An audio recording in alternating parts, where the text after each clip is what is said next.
In today's video, I'm going to teach you how to use Subflows in Salesforce Flow, a crucial tool for anyone diving into Salesforce Flow for the first time.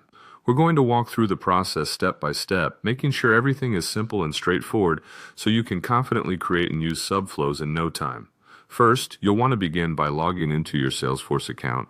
Once you're in, you're going to navigate to the Setup area. You'll find this by clicking on the gear icon located at the top right corner of your screen. From there, you'll select Advanced Setup, which will give you access to a variety of powerful tools that Salesforce offers. With Advanced Setup open, the next step is to look for Flows in the Quick Find box. Simply type Flows into the search bar to quickly locate this feature. Once you see it, click on New Flow. At this point, you're ready to create what we call the main or parent flow. This is essentially the primary flow that will be using a subflow to accomplish more complex tasks. Now let's focus on creating that subflow. Within the toolbox area of Salesforce Flow, you will find an option called Subflow Element. Select this option because it's what enables you to call another flow within your existing flow, adding more layers of functionality and customization to your process.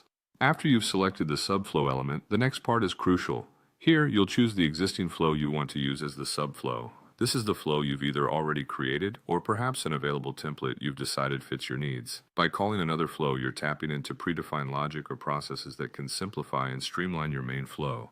With your subflow selected, you're required to map input variables from the parent flow to the subflow. This means you're setting up how information will be passed between the two.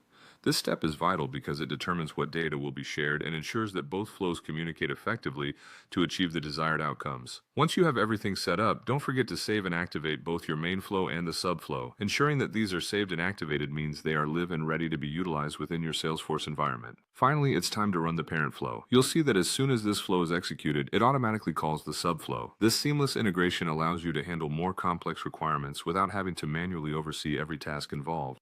By following these steps, you're leveraging Salesforce Flow's full potential, making your processes not only efficient, but also scalable. This ensures that as your needs grow, your Salesforce setup can grow right alongside them. Happy flowing!